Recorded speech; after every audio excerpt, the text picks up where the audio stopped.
Hey guys, so welcome this morning. Great to see everybody again. So just to remind you, we're doing kind of a broad-based and then narrowing the focus. And the broad base is helping us understand how we talk to people that have radical disagreements with us, politically, spiritually, theologically, and looking at what divides us and helping us understand our opponents a little bit more, but beyond the fact that they have maybe darkened minds, trapped in unrighteousness, that they are people that don't have a regenerate heart or a repentant heart. The Holy Spirit hadn't enlivened them or prepared their heart for these sort of things. Is there anything we can say beyond that to help us understand the mindset?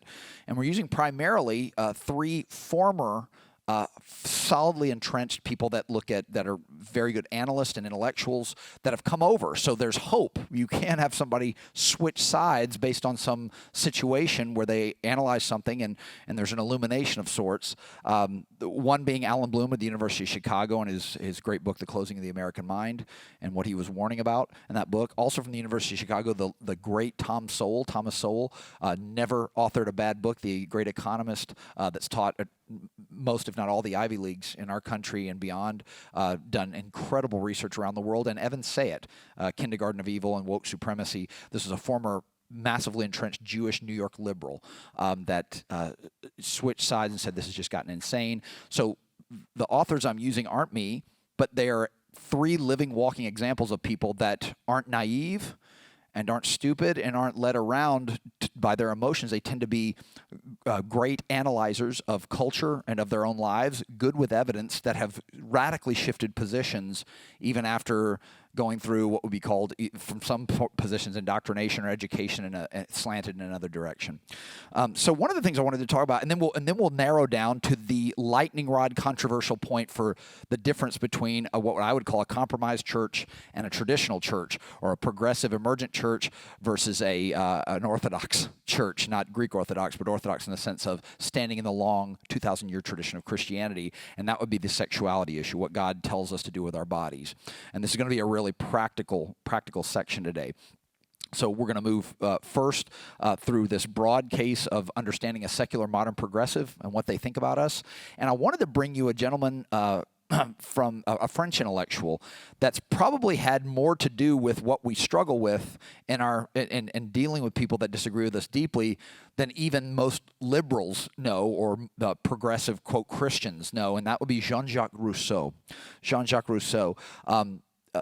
In my perspective, a brilliant but massively pampered, hypocritical intellectual that his ideas set the stage for a lot of the things we deal with today. There's a great book by Carl Trueman called The Rise of the Modern Secular Mind, or something to that degree. I can't recommend it more highly. It's, the title's escaping me, but he tracks about 7 or 8 intellectuals that have all contributed, Freud being one of them as well, to this thing we're dealing with now. How do you, in the span of less than 100 years, less than a century, go from something like a 1950s ethos and moral environment to where we're now talking about giving hormone blockers to kids? But one of the men that comprise an entire chapter for Carl Trueman out of the great Hillgrove College up north is JeanJacques Rousseau. So big snapshot of Rousseau was somebody who said basically what people aren't born with a sin nature.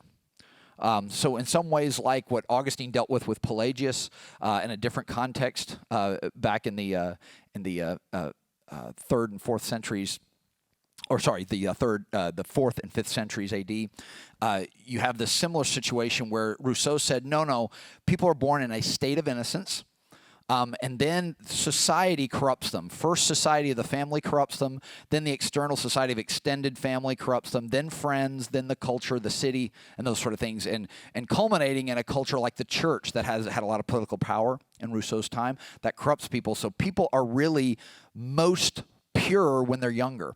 And so you probably felt this in our culture, the idea that the younger you are, the more pure and innocent you are. Let's get back this slavish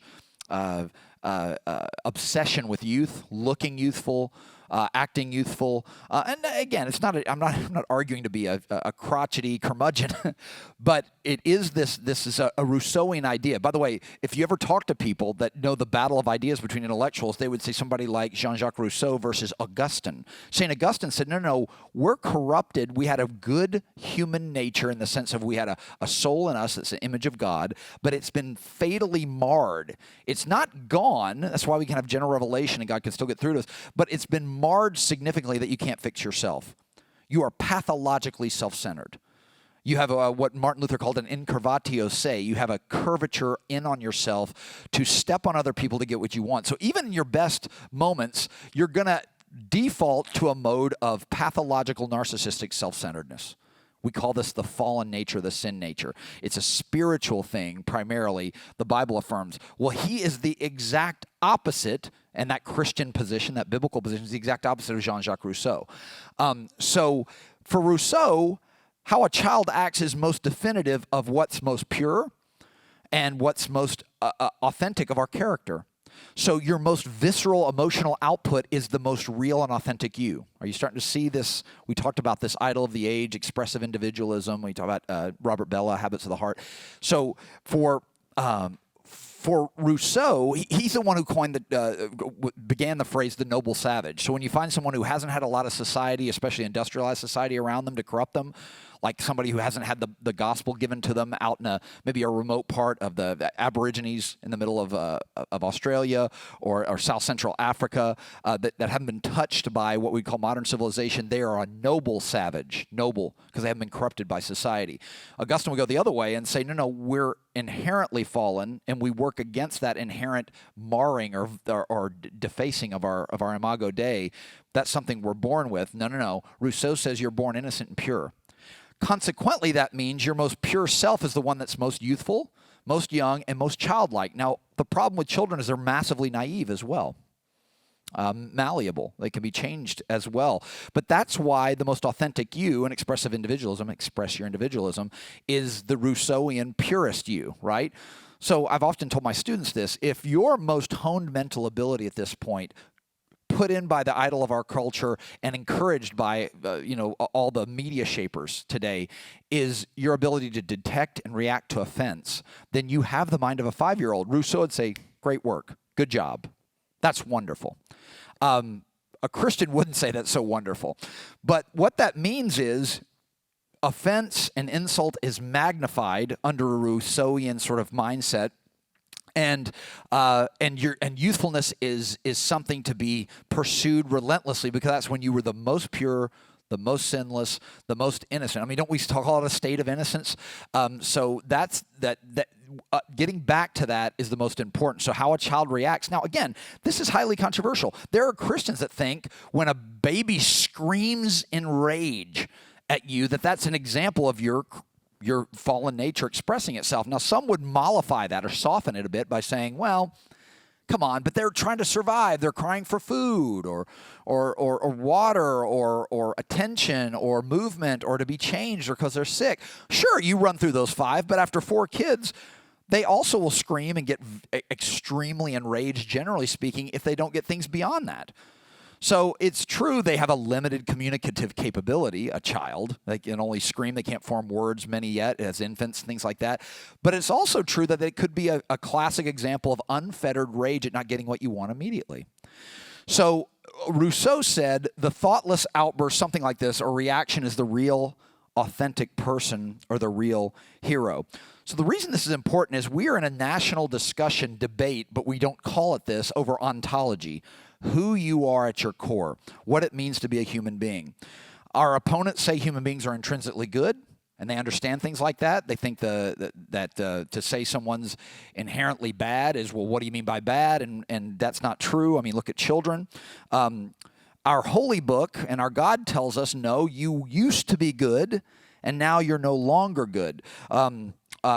So you have one side saying, you at your most basic self is awesome. That's the culture. Christianity in the Bible says, no. You owe God everything, but you at your very center is as fallen as Adam and Eve were. And even if you didn't believe in the fall of humankind somehow being transferred through all of humankind, you have enough evidence in your own life to know that you don't even live by your own moral standards authentically and consistently. Like G.K. Chesterton used to say, the idea of the fallenness of human beings, or the sinfulness, or the inherent pathological self-centeredness and selfishness, not just self-awareness and believing your life's a gift from God, but selfishness, stepping on other people in a pathological negative way, is at once one of the most uncomfortable and unwelcome doctrines a human being has to think about. You really are bad deep down. But it's also one of the most easily empirically verifiable. Open any newspaper. Look at history. It is very, very clear that there is something wrong. Again, scholars that don't even believe in the Bible call it the crooked timber of humanity. So clearly there's something wrong going on here. So the idea here is to make sure that people understand that your most pure self was your youngest self, and your most violent and visceral and thoughtless reaction is the most authentic of you. Now, again, if that's the case, then you have a lot of people having negative reactions. They try to humanize in a lot of ways. One of Rousseau's famous contemporaries, Voltaire, wrote to the philosopher and said, "I've received your new book against the human race, against the idea of the human race trying to better itself by bringing people around you to fight your fallen nature. And I thank you for it. Never, listen, was such a cleverness used in the design to make us all stupid. One longs in reading your book to walk on all fours, like a child, like an infant. But as I have lost that habit for more than 60 years, I feel unhappily the impossibility of resuming it." So a lot of people didn't buy Rousseau's ideas, but they are in full force now. So sometimes you probably wondered, we've called it different things, like we live in an upside-down world now, or how can they be this stupid, and they say this about us as well. But notice, whether you go to Soul or Say It, or even some of Rousseau's contemporaries, they would say there's a certain cleverness to people that are trying to push this idea that you really are essentially and centrally good. You were created good and it went bad. But there's something about it that people that adopt this counter-evidence notion that there really isn't a fallen nature, that everybody's really misunderstood. When things go bad and it gets reported in the newspaper, that's really just being misunderstood. They haven't been educated enough. Listen to this. Voltaire wrote it this way: "The cleverness used by people that agree with my contemporary Rousseau," this is Voltaire saying this, "it's a cleverness used in the design of making us all stupid." That's interesting. Remember, we want to reduce our intellect so someone's easily led, and children are naive, right? In fact, Thomas Sowell said it like this: "When I encounter intellectuals that believe they have a right to tell other people how to live and engage in that all the time, usually from a bully lectern or a bully pulpit," he says they have a certain verbal nimbleness to them. And the nimbleness is for them to avoid facts and reason. Because facts and reason already tell you Rousseau's off. I mean, it's a little clever in the sense of we call it an age of innocence, and we think children are more pure than adults in a lot of ways because they don't have they just don't have as many, they don't have faculties developed to the point where they can be as terribly, have the same sort of terrible results. Like, somebody that can't drive a car won't be able to destroy as many things as a person that can drive a car, at least in the short term. But at the end of the day, it just flies against everything we do. It flies against teaching. It flies against development. It flies against therapy. It flies against any sort of education or improvement to say there's no improvement, and we really need to move back to a youthful innocence because we really are really good people deep down. It's just the culture and the society that gets in the way. Dwight Eisenhower called it exquisite nonsense, but that's what even Sowell followed Voltaire and said, yeah, the people that follow this line of reasoning, it's not that they're stupid. They just employ their verbal nimbleness and their high vocabulary to avoid facts and avoid reasons, to elude all fact and reason. So I wanted to bring that to you today and talk to you a little bit about that. Again, the thoughtless outburst or reaction is the most real, the authentic, the hero, the modern hero. There's no perspective, no reflection, no comparison or contrast because that brings about someone getting upset. Kids don't have that kind of advanced cognitive ability like rationality, that cognitive tool that helps us categorize things. And Evan Sayet uses this word. It's to bring you to a point where you become a part of the cult, and a cult is something where somebody is in some negative way coerced into being a part of ideas they wouldn't normally be a part of. Some people call religion a cult, but it has a different definition, technical definition as well. The cult of indiscriminateness. The cult of indiscriminateness. That way, any elite can say any rational thought that disagrees with my rational thought is an act of bigotry. It's a passive act of bigotry, because what you're doing when you use rational thought is you're saying one way of thinking is better than another way. Being a mature person is better than being a young person. There's something better about fighting your nature than just engaging your nature and letting it go. So the only way to eliminate that kind of bigotry is to eliminate rational thought. Now, in the coming weeks, we'll talk about some connections between some modern secular prophets. We're going to look at how, even if you didn't have a Bible in front of you and didn't call Jesus your Lord, there were seculars that wrote intellectual books that predicted us being in this scenario at around this point, around the turn of the century. 21st century. And we'll look more about that at that later. But the only way to eliminate bigotry is to eliminate rational thought, and that only works in one direction, because you can't ultimately eliminate rational thought. You got to use rational thought or logic to get rid of logic. So it's selective. It's selective. And I don't think I need to convince anybody in here that one of the hallmarks of the opposition, the secular modern progressive, is their lack of consistency. It's dizzying, the lack of consistency. Well, it's like somebody telling you to be tolerant, and then you running into the tolerance buzzsaw and they scream you down and won't let you speak anymore, all the while saying they're tolerant. So you see this inconsistency that's a hallmark of people that imbibe and engage in this sort of thing. But I wanted to bring Rousseau to you and talk a little bit about it, and just remind you that this is one of those older thinkers that's now, his ideas have now come full flower in our culture, and it's something you have to deal with. This idea, even when Christians say, there was this youthful innocence, this youthful, it's not, just make sure they're not pushing it in a Rousseauian fashion, because that's, reducing people back to their state of innocence also has the welcome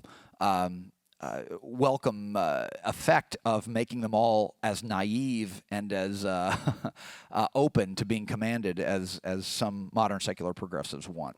So we're now going to shift over, again, continue our analysis. Actually, we're going to conclude one segment of our analysis. If you remember, I said we were going to look at 3 ways homosexuality is attempted to be justified and actually encouraged culturally. The most important in the church is to find a way to revise the 11, what they sometimes call clobber passages in the Bible. The reason I don't call them clobber passages, those kind of have a pejorative name to them, but they tend to be uniformly hostile to the idea of homosexuality. But it also ignores all the heterosexual positive and monogamous heterosexual plan passages and marriage passages in the Bible, which also serve as an indirect refutation of the normativity of homosexuality and God being A-OK with this sort of thing. Today I thought I would bring you a couple of real quick rejoinders. First, how would you summarize all this stuff? Instead of going through, let's say you're talking with someone and I think God made people gay and he likes them that way, and you don't have time to go through all 11 passages. One of the things I wanted to do today was do a 5-minute version and run through some things, some ways you can keep the conversation going, but that wouldn't necessarily go through each individual passage, because we went through each individual passage and looked at how unpersuasive the revision was, and we got a little deeper on some than others. I could give you more on Scroggs and Martin, Matthew Vines, these guys trying to normalize this sort of thing, but that'll be kind of contained, some of it will be contained in here as well. But this is basically the 5-minute version to keep the conversation going with someone who deeply disagrees with you about your assumption that the Bible has a negative perspective on homosexual activity. Again, God loves the homosexual but does not love this habitual activity. And I guess one of the places to start is to say this. I've said it before, there's a significant difference between someone who's struggling and wants to get rid of something and is making positive steps to repent and curtail activity, and someone who's, on the other hand, trying to get rid of any sort of moral evaluation or condemnation of their act. Or somebody who's trying to somehow act like this is normative. or normalize it biblically as well. So if you're in a short conversation with somebody, you don't have time to go through all 11 passages. I mean, you could say something like, well, we went through all 11 passages in our Sunday school class. The guy who's teaching us actually knows the word, really well. He's got a relevant doctorate in the area. And we looked at all the revisions of the 11 passages and found them unpersuasive and really, really quite, sometimes even confusing in their application. But here are some other ways of keeping the discussion going without slamming someone over the head. And the first is to say, okay, even if I conceded for you, this is called a type of reductio ad absurdum, where you say, even if I conceded you all 11 Clobber passages in the Bible and didn't even go over all the marriage and monogamous heterosexual positive passages in the Bible, you still wouldn't be at a stalemate here. I still think I'd have a point to make. And the first point has to do with this idea, the idea that if I take the last two bestsellers, we've gone over these guys, Wesley Hill and Sam Allberry, one of which is a New Testament scholar, knows the relevant language, and the other of which is both former practicing homosexuals, that are now writing on this subject, and even in their book, where they're going to be as open to ministry to homosexuals as anyone out there, and one of them, Wesley Hill, has a relevant degree in the area, a professional scholar in New Testament studies. Listen to this quote. This is at the end of Hill's book. To the truth of the position the Christian church has held with almost total unanimity throughout the centuries, namely that homosexuality was not God's original creative intention for humanity, and therefore that homosexual practice goes against God's express will for all human beings, especially those who trust in Christ. So there is a total unanimity in Christianity and in the Bible against this lifestyle being normalized.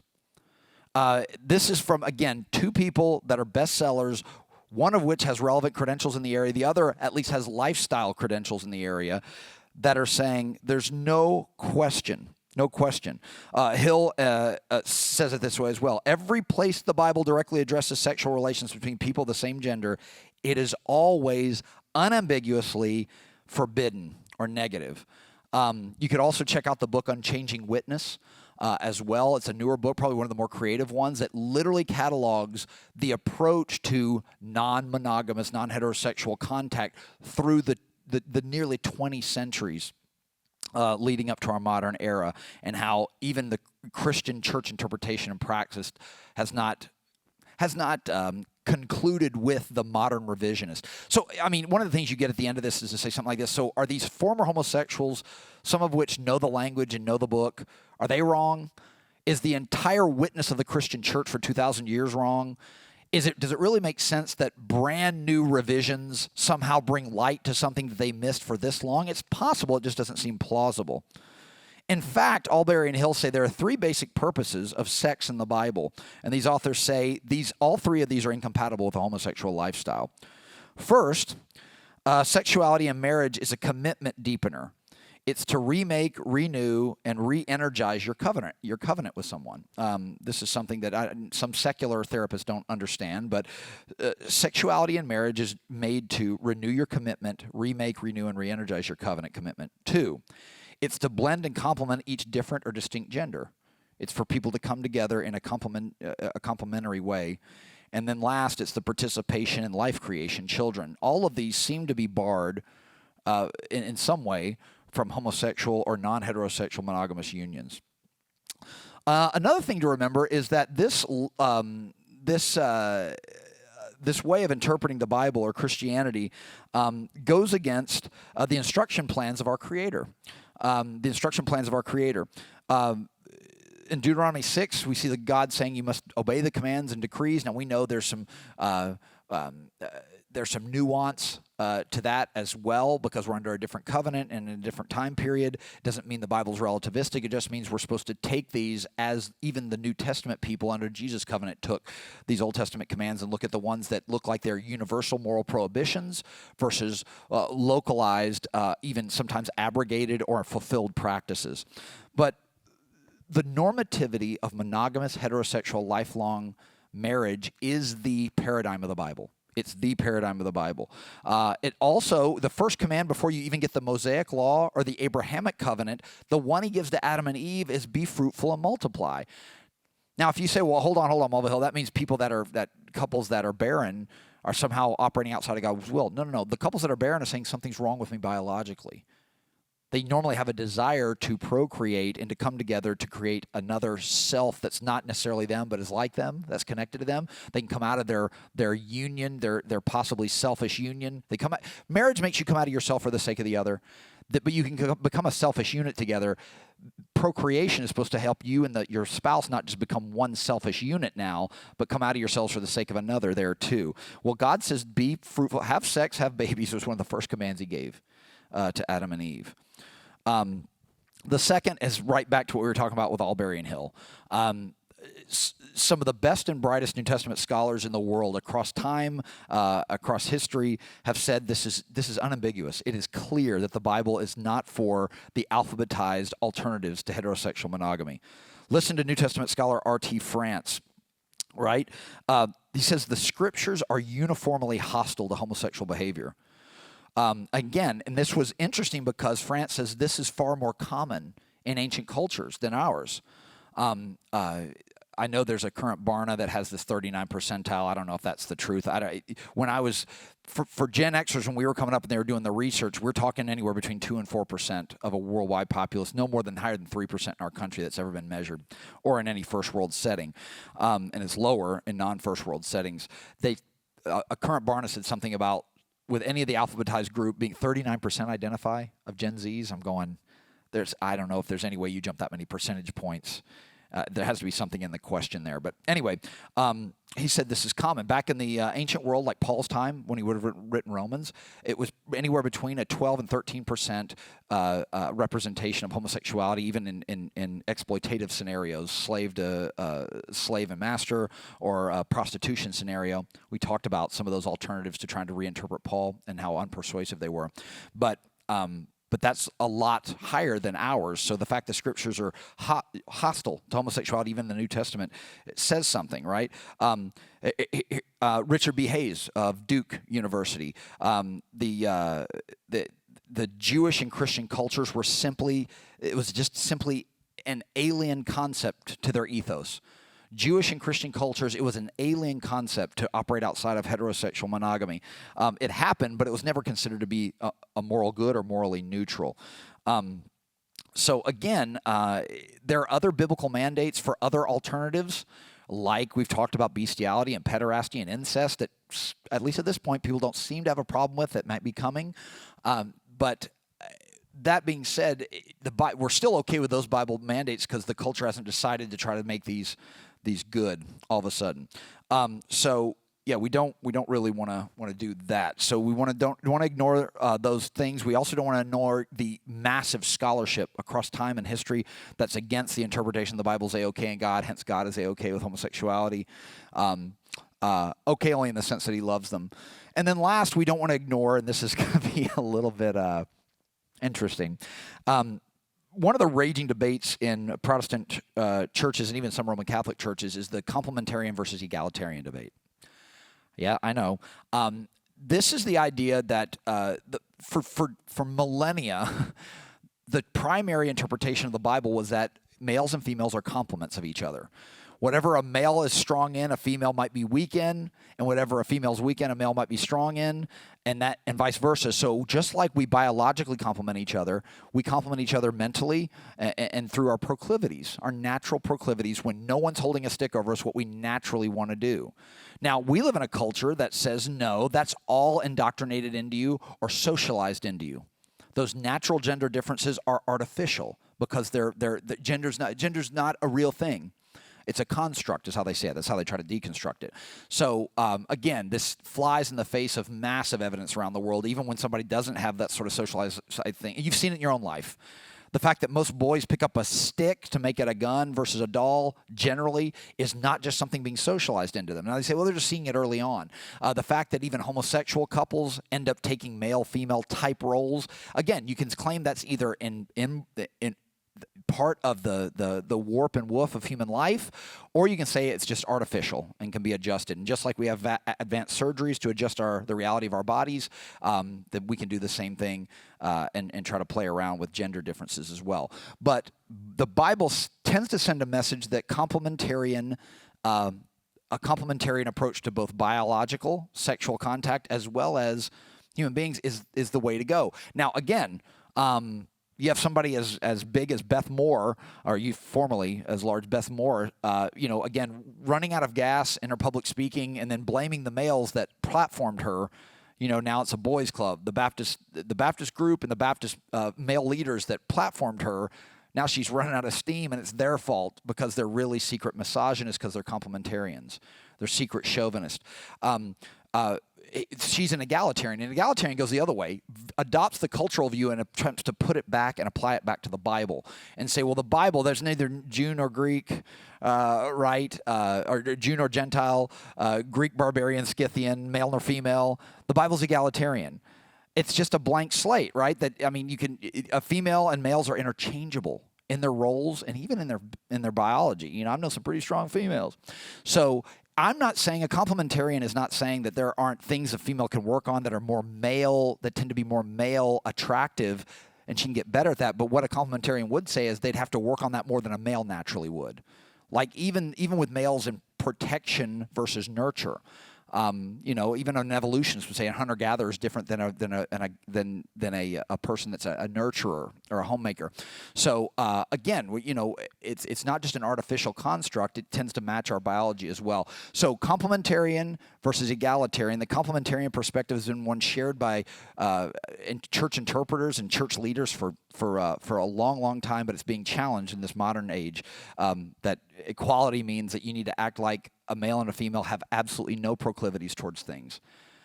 We see this even with, why have there been such a high propensity of math professors and math geniuses that happen to be male? Somebody says it's just all socialization.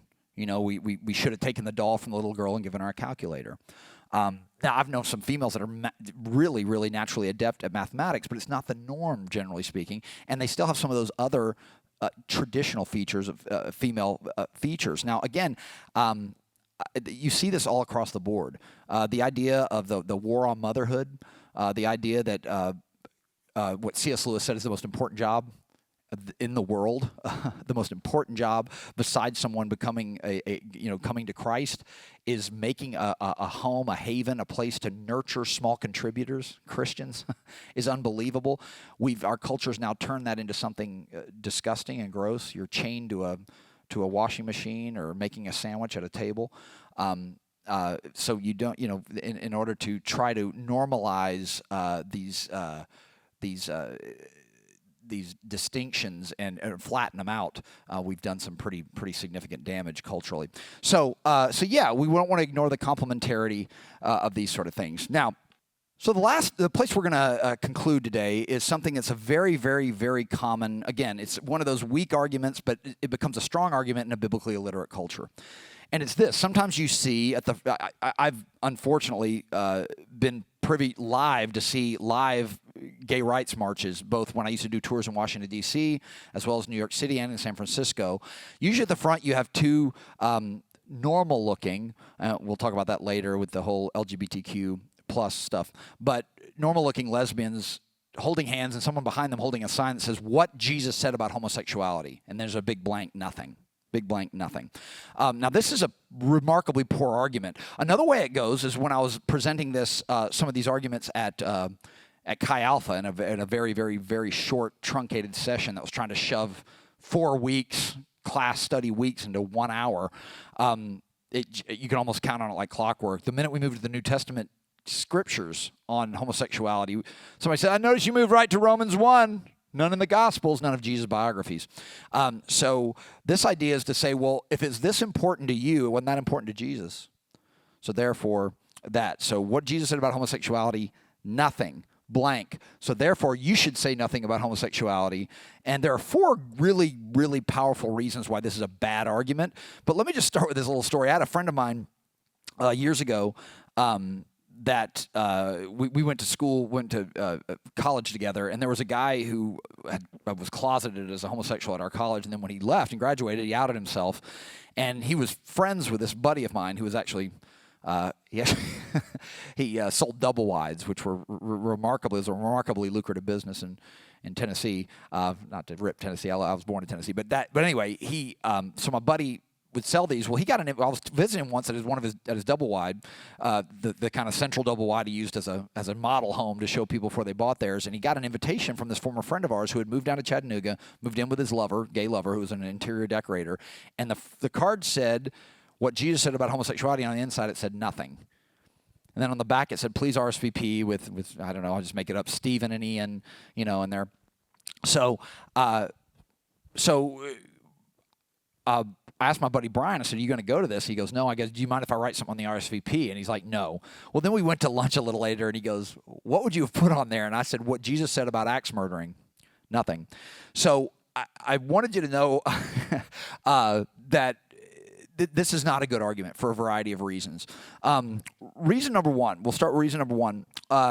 This argument assumes that we're supposed to put the Gospels on some sort of stage above the other books of the Bible, but we see the Bible as an organic whole. Now, clearly, Jesus held the right to reinterpret the application of some Old Testament laws, i.e. the Sabbath, i.e. fasting, i.e. Passover, these sort of types of prayer, who's to say what, those sort of things. But we don't hold the Gospels as somehow above other Scripture. Now, they are the Word incarnate, the Word made flesh and dwelt among us, but we don't put Jesus somehow up against or put Jesus contrary-wise to other people that receive from the Lord. We put him in a continuity, not in contrast to other books of the Bible. So the fact that other books are unambiguously, we've seen this from the scholars, negative about homosexuality, and Jesus doesn't mention it specifically, there's good reasons why he didn't. One, it wasn't commonplace in Jewish culture because it used to be capitally punished. But the idea that we're supposed to, if Jesus didn't say something about it, then he must not have cared about it is not only not true, it treats the Gospels as more authoritative than they ought to be. The second is you're treating the Gospels as more, Jesus' biographies as more comprehensive than they actually are. Again, not only are the Gospels no more authoritative, they're no more comprehensive. They don't cover every action or activity. So in other words, we don't get everything we need to know just in the Gospels. In fact, we get that Jesus assumed not one jot or tittle would go away. We talked about, how that looks in application with moral laws and things like that. But there are things Jesus mentioned. I guess what I'd say, this is just like what I put in that RSVP, or I would have put in that RSVP. And it's this. Jesus didn't say anything about euthanasia, wife beating, incest, but that doesn't mean he didn't have a problem with it. Those were likely things that didn't come in his direct purview, or at least weren't recorded by his disciples about him, but that doesn't mean he was A-okay with those sort of things. He may have mentioned murder, he didn't mention axe murdering, he didn't mention meth. Well, I guess it's a free-for-all. So clearly, right, if Jesus he didn't mention rape or child abuse, does that mean he's okay with those things? That's foolish to say that. So while it may be absent direct reference to homosexuality in Jesus' teaching discourse, it's not absent in both Testaments. So we have to think about that. So it is forbidden and never spoken of positively in both Testaments. 3, just because Jesus didn't say anything specific about homosexuality does not mean somehow that Jesus didn't speak about heterosexuality. So if we look at Mark 10, 6 through 9, and the parallel passage in Matthew 19, 4 and 5, listen to this. But at the beginning of creation, God made them male and female. For this reason, a man shall leave his father and mother and be united to his wife, and the two will become one flesh. So they're no longer two, but one. Therefore, God is joined together. Let man not separate. So again, Jesus was very clear in that biblical 66-book continuity about the normativity of heterosexuality and the normativity of lifelong heterosexual monogamous marriage. So yes, variations on that normative, standard, orthodox, heterosexual lifelong monogamy were present, not so strongly present in the Jewish community, but in the wider Greco-Roman culture. But Jesus didn't mention those either. Does that mean he's okay with those? Of course not. Of course, that's not only an argument from silence. It's not really a strong argument at all. Jesus was more than clear about male to female heterosexual marriage. And last but not least, and this is maybe the most uncomfortable point, is this. Are we really to believe that Jesus was A-okay with this when Jesus tended to make things more strict when it came to certain things? Take, for example, lust and divorce. There were a number of reasons someone could get divorced in the ancient world. Jesus reduced it to 2, and then, by implication 3. Death, adultery, and fearing for your life. More directly, death and adultery. But Jesus made that more stringent. He didn't make that more lenient.